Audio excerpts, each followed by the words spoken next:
Café Fotográfico, mais um bate-papo. Os assuntos acabam tornando-se repetitivos, mas na verdade eu acho que não sou eu que sou repetitivo, né? Repetitivos são as coisas que ocorrem, né? Mas eu primeiramente vou me referir a um vídeo que eu assisti do Armando Vernaglia Jr., onde ele faz uma análise da evolução dos celulares, né? Não dos celulares propriamente dito, mas das câmeras dos celulares, e comparando isso com câmeras DSLR ou então mirrorless.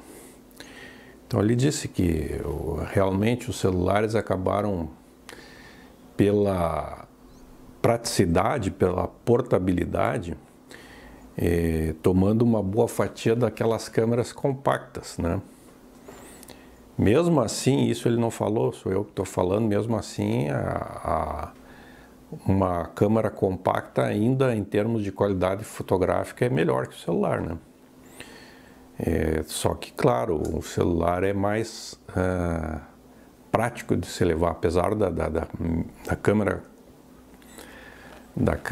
compacta também ser prática, mas ela acaba tendo um pouco mais de volume, né? Então, não dá assim para dizer que cabe no bolso, né? Então ela tomou realmente esse lugar. Mas eu estava querendo, que muita gente pergunta assim, se as câmeras dos celulares vão evoluir a tal ponto que vão chegar a ser iguais ou melhores a uma DSLR ou uma mirrorless. E ele fala com muita propriedade que não. Por quê? Porque, claro, as câmeras dos celulares avançaram bastante, evoluíram bastante, mas ao mesmo tempo que elas estão evoluindo, as câmeras DSLR e mirrorless também estão evoluindo. Então, é uma coisa assim que é diferente de tu ter uma coisa em evolução enquanto a outra está parada. Aí sim ela chegaria e atingiria, mas não é o que acontece. No momento que ela está subindo, a outra também está subindo, né? Então é difícil de alcançar. Mas aí ele ressaltou um ponto que é onde eu quero chegar, que é o ponto que mesmo quem fotografa com celular, ele não precisa abrir mão de uma boa composição fotográfica, né? Então o que se vê de limitação assim no celular, que condições de baixa luz, tem muita granulação, tem muito ruído, às vezes as fotos ficam tremidas porque as pessoas seguram na mão, né, o celular e querem bater em condições de pouca luz, né? Essas limitações realmente tem. E a própria nitidez e qualidade da imagem, depois até vou falar sobre isso, isso realmente tem. Mas, em termos do enquadramento, não existe tanta limitação assim, né? Então, pode-se fazer uma boa composição fotográfica, né? O que não dá é, às vezes, para, em vez de fazer uma aproximação física do objeto a ser fotografado, que tu tem que fazer no celular e que numa DSLR tu às vezes não precisaria fazer, porque tu poderia usar as diversas distâncias focais de uma lente zoom, por exemplo, né? Isso já no celular já não dá. Por quê? Porque, primeiro que a maioria dos celulares só tem uma lente, né? E se for usar o zoom não vai ser ótico, vai ser um zoom digital que perde-se a qualidade, assim, assustadoramente. Eu fiz um comparativo até outro dia, conversando no Messenger com um integrante de um grupo de fotografia, eu mostrei para ele fotos que eu fiz. Eu fiz uma foto em Miami, fiz duas fotos, né, do mesmo lugar, entende? Eu estava dentro de um navio, né, estava saindo para um cruzeiro e eu fiz uma foto com o meu celular e com a câmera. Mesmas condições de luz, mesma coisa, mesmo enquadramento, coloca a foto. Eu no monitor grande, então, percebo muito mais as diferenças. Ele conseguiu mesmo eu mandando a foto pelo Messenger, ele conseguiu perceber. Fiz a mesma coisa quando eu estava naquela ilha Harvest Caye, em Belize. Eu também fiz, essa não foi exatamente o mesmo enquadramento, mas eu fiz uma foto nas mesmas condições de luz com a câmera e com o celular.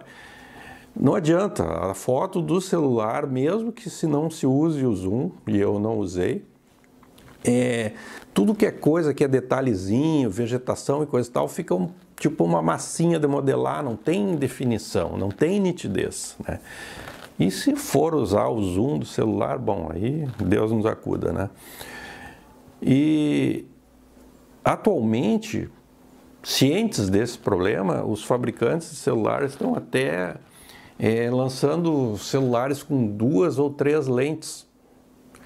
Por que isso? Exatamente para que a pessoa possa usar outras distâncias focais para fotografar, né, sem ter que recorrer a um zoom digital.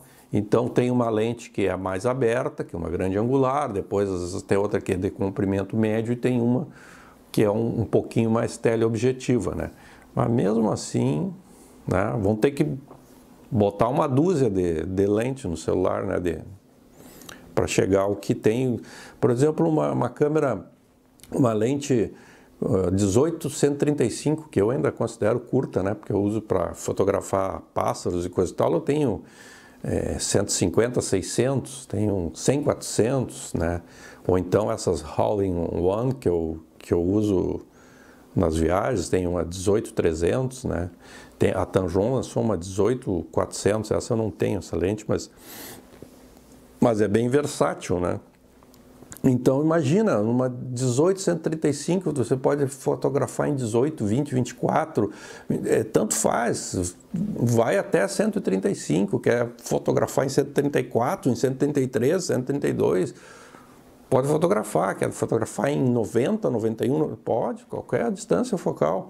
O outro celular vai ter uma lá, que vai ser equivalente a 18, a outra vai ter 50 e a outra talvez seja uma 80, assim, não sei, né? Então, eu chamo a atenção para isso, que pelo menos, né, o enquadramento, né, a composição fotográfica, que é o quê? Que é o que vai aparecer na cena, o que não vai aparecer na cena, que, como eu já disse várias vezes, sendo repetitivo, às vezes é até mais importante o que não vai aparecer na cena, né? Então, imagina aqui, eu poderia ter vamos dizer que aqui fosse um escritório, eu tivesse uma lixeira aqui cheia de lixo e não sei o quê, e eu pegasse e botasse aqui no enquadramento, aqui, aparecer aqui, quer dizer, é um equívoco, né? Então, não há razão de ser, às vezes tem que cuidar o que vai aparecer no enquadramento, né? Então, tipo aquelas fotos que tira a foto da pessoa e tem um vaso de flor aqui atrás, assim, uns galhos, aí fica o cara com a galhada ali. Tudo é falta de capricho aí, né? Então, com esse vídeo ele esclareceu essas coisas aí, realmente celular, não vou dizer que não dê para fotografar, dá, mas dá para caprichar também na composição fotográfica, né? E outra coisa que eu vi também, muita gente erra o foco no celular. Não é para errar o foco no celular, né? Porque o celular ainda tem uma tela touchscreen, né? Bota lá e aperta onde é que você quer focar. Eu quero focar aqui. Então, pum, bota o dedo ali e foca ali, entende? Mas nem isso, acabam deixando que o celular ou até uma câmera compacta ou qualquer câmera foque onde ela deseja. Onde é que ela vai focar? Ela vai focar no objeto mais próximo que tem mais contraste, né? Então aí aquelas fotos que aparecem uma flor linda e coisa e tal, com as folhinhas e coisa e tal, e o galho e a flor desfocada, porque o foco caiu naquela folha que está um pouquinho mais para frente da flor, então automaticamente foi focado ali. Tá? E por que que eu falo isso? Porque o pessoal chega nos grupos de fotografia, mais uma vez, fazendo a ressalva. Não vou criticar fotos que o cara publicou no seu perfil, fotos da sua família, foto de uma festinha, de um momento importante da sua vida. Pode publicar com qualquer qualidade. E nos grupos também, pode publicar com qualquer qualidade. Só não vai querer que ninguém perceba que a sua foto está torta, que a sua foto está fora de foco, né? Porque aí parece que só permite-se elogios, comentários elogiosos. Não, assim como tem elogios, pode-se também fazer comentários críticos, desde que, como eu sempre digo, educados, fundamentados, né? Mas não é isso que o pessoal vai e acha que não, que só pode elogiar, né? E mesmo nos elogios, eu já falei aqui, eu acho que quando a gente elogia, a gente também tem que ressaltar os pontos positivos, né? Não é só dizer linda foto, tá, linda foto.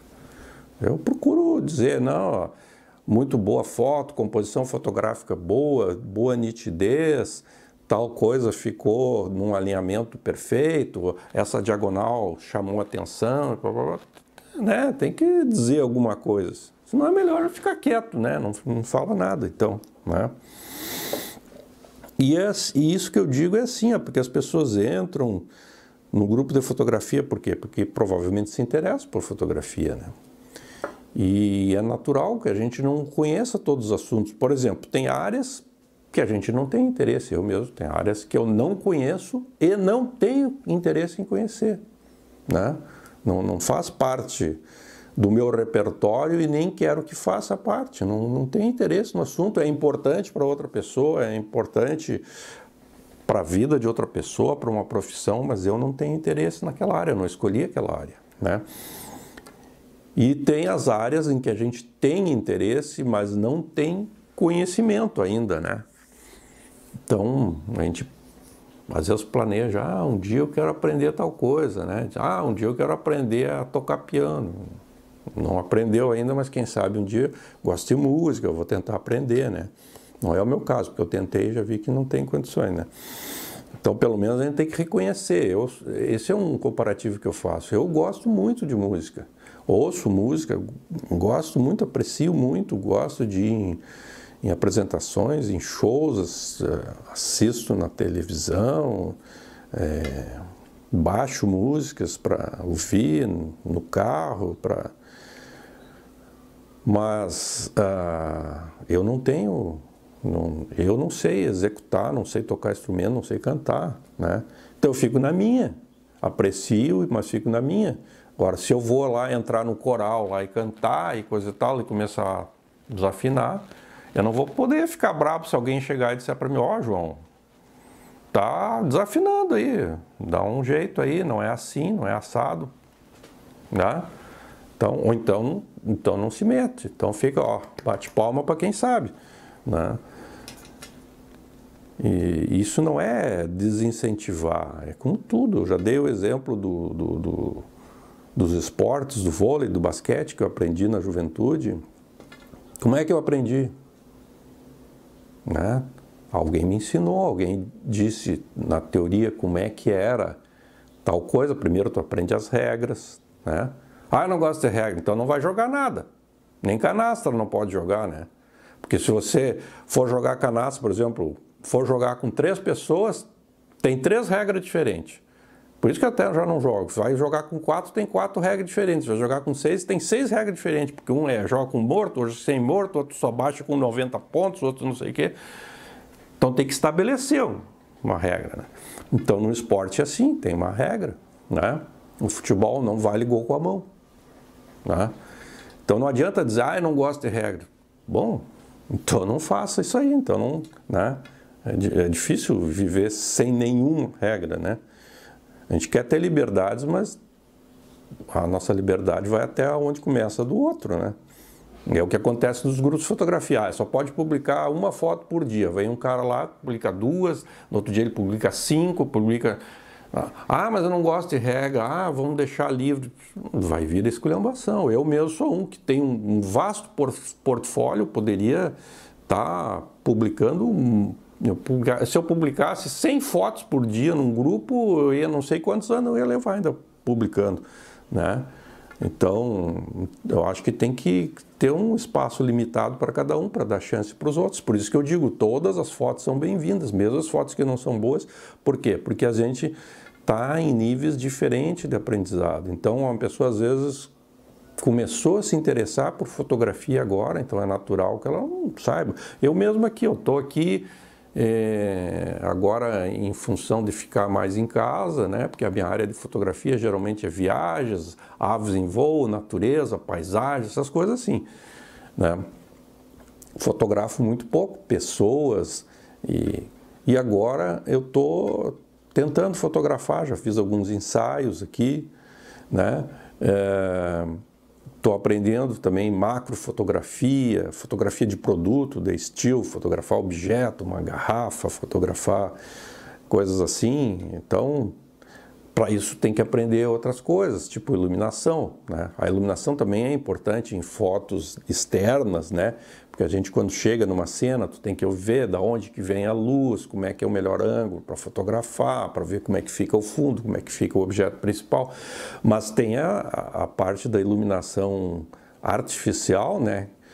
Que tem que ver o que tu pode fazer para melhorar. Às vezes tu não tem. Eu improvisei alguns equipamentos, agora até botei alguma coisa, estou com um softbox aqui na minha frente, tem um outro softbox em cima aqui com um tripé com uma girafa, que eles chamam, porque tem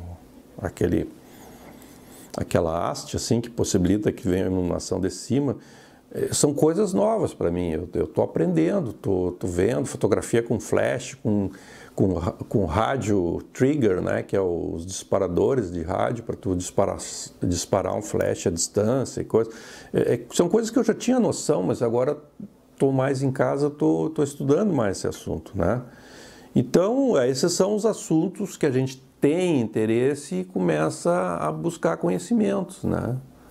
E se eu chegar agora e fizer, por exemplo, um ensaio primeiro com os equipamentos de iluminação que eu tenho, que são poucos e não são os mais adequados, e com a minha técnica, que também não é apurada, e for tentar publicar isso num grupo ou botar numa revista ou vender as minhas fotos, eu não sou fotógrafo profissional, mas vamos dizer que eu quisesse vender, pô, eu vou ter que estar sujeito a levar uma saraivada de crítica, né? Porque realmente eu estou começando aí, esse trabalho não está perfeito, né? Então, esse aí é um desafio. E aí entra aquela história né, que eu vejo que é o negócio do repetitivo nos grupos, fotos do pôr do sol. É o que mais dá, porque o pessoal gosta por causa do colorido, né, e coisa, então chama atenção. Outros tipos de fotos são poucas que aparecem, então a maioria é pôr do sol. Tá bom, então tá, pôr do sol é bonito mesmo, né? Daí fotografo uma vertical, às vezes até dá para engolir porque, né, tem alguma coisa, tem um rastro do sol na água, então tudo bem. Só que aí exagero e boto no formato wide, né, que é aquele formato de tela de televisão agora, dessas televisões de LCD, só que aí boto na vertical. Aí fica espichado, né? Tá. Não foi só isso, às vezes tem fotos que foram colocadas na horizontal ou que estão na vertical, mas até se justificam. Aí tem linha d'água, né? Porque geralmente às vezes tem um mar, alguma coisa, linha d'água torta. E invariavelmente, em 95% das vezes, para não dizer 99% das vezes, é só fazer um X no quadro e está lá quem? O Sol. Está lá ele, sempre no meio, centralizado, junto com a linha do horizonte, porque é um pôr do sol, então é tudo o X, tudo igual, né? Então, aí tem uns que falam aí do olhar, da criatividade, então, pô, bote a trabalhar esse olhar, essa criatividade aí, né? Eu acho que está na hora disso. E claro que eu já abordei esse assunto, o Vernalha já abordou esse assunto, várias pessoas já abordaram esse assunto. O olhar não é tudo, não. O primeiro que o olhar pode ser aprendido, né? Não é uma coisa que nata, assim, né? A pessoa pode... E o olhar simplesmente, sem saber a técnica, sem dominar o teu equipamento, ele não consegue botar as tuas ideias mirabolantes em prática. A pessoa não sabe nem... eu tenho uma ideia mirabolante, coisa tal assim. Como é que você vai fazer isso aí? Fotografar com o quê? Com que câmera? Com qual distância focal? Com que iluminação? Como é que vai ser isso? A pessoa, não sei. Então não faz, né? Então é isso aí, mais um recado repetitivo aí, mas para a gente não se perder nessas coisas assim, né? E mais uma vez enfatizando, não tenho nada contra fotos que não estejam boas, né? Acho que a pessoa deve participar, deve publicar. Agora, pior do que quem publica uma foto ruim são aqueles que vão lá e elogiam uma foto ruim, porque aí estão mostrando que conhecem ainda menos do que o autor da foto. Então era isso por hoje.